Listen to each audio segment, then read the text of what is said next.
दोस्तों, आप अपने घर के चारों ओर देखेंगे तो आपको ऐसे कई उपकरण दिखाई देंगे जिनमें इलेक्ट्रिक मोटर लगे हैं, जैसे कि बच्चों के खेलने के खिलौने, table fan, toothbrush, hair dryer और इलेक्ट्रिक कटिंग चाकू।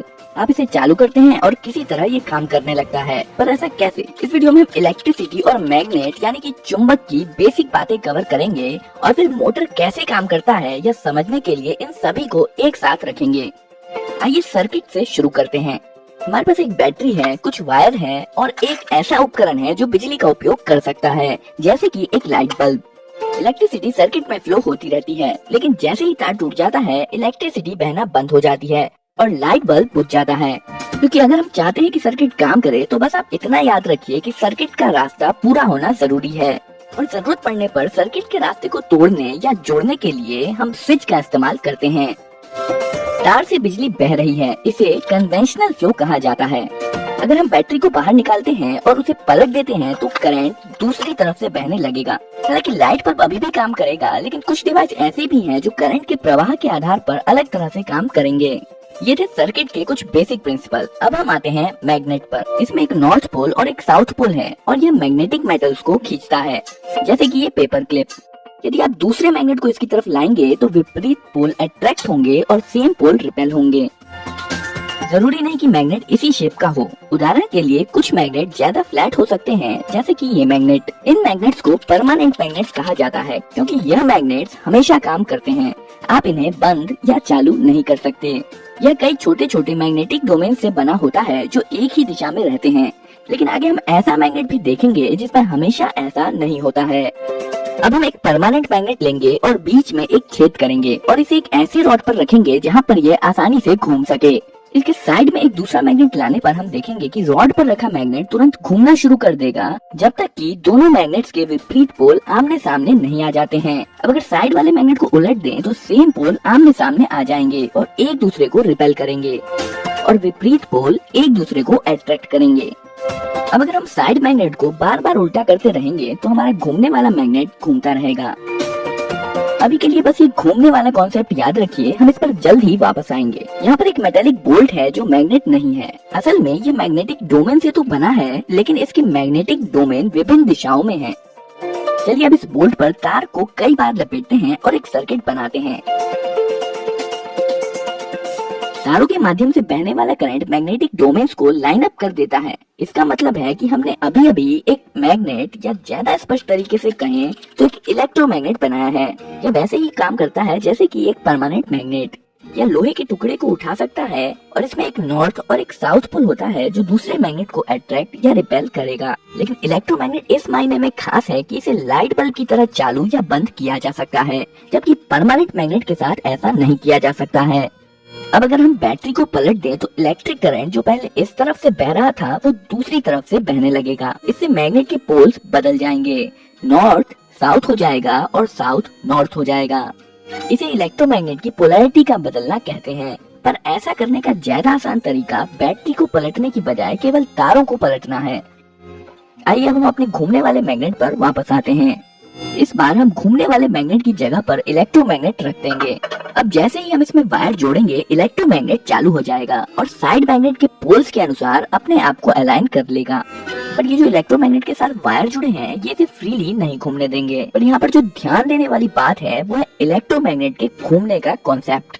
अब अगर हम तारों को आपस में बदल दें तो इलेक्ट्रोमैग्नेट के पोल्स बदल जाएंगे।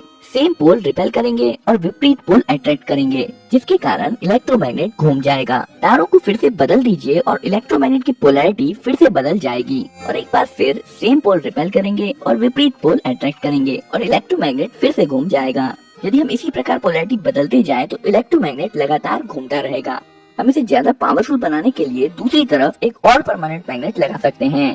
ध्यान दें कि इस वाले मैग्नेट का साउथ पोल सेंटर की तरफ है और इस मैग्नेट का नॉर्थ पोल सेंटर की तरफ है। इस प्रकार साइड में लगे हुए मैग्नेट्स के तालमेल से बीच वाला मैग्नेट घूमता रहता है। यहाँ पर जो हमने देखा वह इलेक्ट्रिक मोटर का बहुत ही साधारण रूप है। इसे उपयोगी बनाने के लिए हमें इसमें कुछ सुधार करने होंगे। दो साइड मैग्नेट्स को हटाकर ज्यादा पावरफुल कर्व्ड मैग्नेट्स लगाए जा सकते हैं और वायर लपेटे हुए बोल्ट की बजाय हम मेटल लूप का इस्तेमाल करेंगे, जिसे आर्मेचर कहते हैं। वायर जोड़िए और हमारा सर्किट कंप्लीट है। इस बार आप इलेक्ट्रोमैग्नेट को फ्लैट मान सकते हैं, जिसका साउथ पोल ऊपर की तरफ है और नॉर्थ पोल नीचे की तरफ। अब आर्मेचर तब तक घूमेगा जब तक कि विपरीत पोल एक दूसरे के सामने नहीं आ जाते हैं। हम चाहें तो पहले की तरह ही वायर के छोरों को बदलकर इलेक्ट्रोमैग्नेट्स का घूमना जारी रख सकते हैं, लेकिन यहाँ बैठकर इस वायर को स्विच करते रहना बेहद मुश्किल काम है। और इस मुश्किल काम को आसान बनाने के लिए हमें आर्मेचर में कुछ जोड़ने की जरूरत है, जिसे कम्यूटेटर कहा जाता है। यह एक रिंग है जिसमें 2 गैप्स हैं और ये आर्मेचर के साथ घूमेगा। इसमें सर्किट कनेक्ट करने के लिए इसके साइड में 2 ब्रशेस जोड़े जाते हैं। जब कम्यूटेटर घूमता है तब यह ब्रशेस इस पर स्लाइड करते हैं। हमेशा कांटेक्ट बना रहे इसके लिए स्प्रिंग्स का उपयोग किया जाता है। करंट वायर से ब्रश, ब्रश से कम्यूटेटर रिंग से आर्मेचर और फिर आर्मेचर से कम्यूटेटर रिंग और ब्रश के माध्यम से वापस वायर में फ्लो हो जाता है। अब जब इलेक्ट्रोमैग्नेट घूमेगा तो आर्मेचर और कम्यूटेटर रिंग भी घूमेंगे। इस बार इलेक्ट्रोमैग्नेट जब लगभग इतना घूम लेगा तब ब्रशेस कम्यूटेटर रिंग के दूसरी तरफ स्विच कर लेंगे। याद रखिए 2 ब्रशेस हैं और यह चीज दोनों तरफ होगी। कॉन्टैक्ट स्विच होने से पहले करंट इस तरह से फ्लो हो रहा था, पर जब ब्रशेस साइड स्विच कर लेंगे तब करंट इस तरह से फ्लो होने लगेगा। और जब करंट की डायरेक्शन बदल जाएगी तो इलेक्ट्रोमैग्नेट की पोलैरिटी भी बदल जाएगी और आर्मेचर घूमता रहेगा। असल में कम्यूटेटर रिंग यहाँ पर वही काम कर रहा है जो पहले हम वायर बदल कर रहे थे, पर इस बार यह सब कुछ अपने आप ही कर ले रहा है। जब तक ये बैटरी से जुड़ा हुआ है तब तक यह इसी प्रकार घूमता रहेगा। बैटरी डिस्कनेक्ट कर देने पर इलेक्ट्रोमैग्नेट भी नहीं रहेगा और घूमना भी बंद हो जाएगा। अभी तक हमने आर्मेचर पर बस एक लूप का इस्तेमाल किया है। इसमें मोटर की स्पीड इरेगुलर होती है और इसके अलावा जब ब्रशेस कम्यूटेटर रिंग के टुकड़ों के बीचों बीच होगा तब इस स्थिति में मोटर रुक भी सकता है। इस मुसीबत से बचने के लिए यहाँ पर हम कम्यूटेटर रिंग को और 2 भागों में बांटकर और एक लूप जोड़ सकते हैं। शुरुआत में ब्रशेस इन 2 कम्यूटेटर के टुकड़ों के कांटेक्ट में होते हैं, जो इस इलेक्ट्रोमैग्नेट को ऑन कर देते हैं, जिसके कारण यह घूमना शुरू कर देता है।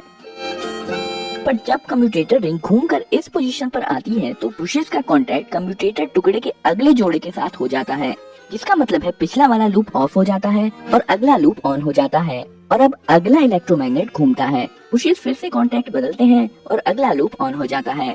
मोटर के घूमने के दौरान यह लगातार होता रहता है और लूप्स एक के बाद एक इलेक्ट्रोमैग्नेट बनते रहते हैं और मोटर को घुमाते रहते हैं। कुछ इलेक्ट्रिक मोटर के आर्मेचर में कई लूप्स जोड़े जाते हैं, जिससे मोटर स्मूथली चलता रहता है। आर्मेचर के घूमने से जो घूमने वाला बल पैदा होता है उसे टॉर्क कहते हैं। ज्यादा टॉर्क का मतलब है मोटर की ज्यादा स्पीड। मोटर का टॉर्क बढ़ाने के लिए हम कुछ चीजें कर सकते हैं, जैसे ज्यादा वायर होने से इलेक्ट्रोमैग्नेट ज्यादा पावरफुल होता है। उदाहरण के लिए अगर बोल्ट पर ज्यादा वायर लपेटा जाए तो पावरफुल इलेक्ट्रोमैग्नेट बनेगा। आर्मेचर लूप्स भी बहुत सारे वायर से बने होते हैं, जिसका मतलब है मोटर में ज्यादा पावरफुल इलेक्ट्रोमैग्नेट होगा और मोटर भी ज्यादा स्पीड से घूमेगा। यही कारण है कि अगर आप किसी असली मोटर को खोलकर देखेंगे तो पाएंगे कि उसमें बहुत सारा वायर लपेटा हुआ होता है। ज्यादा वायर का मतलब है ज्यादा पावरफुल इलेक्ट्रोमैग्नेट।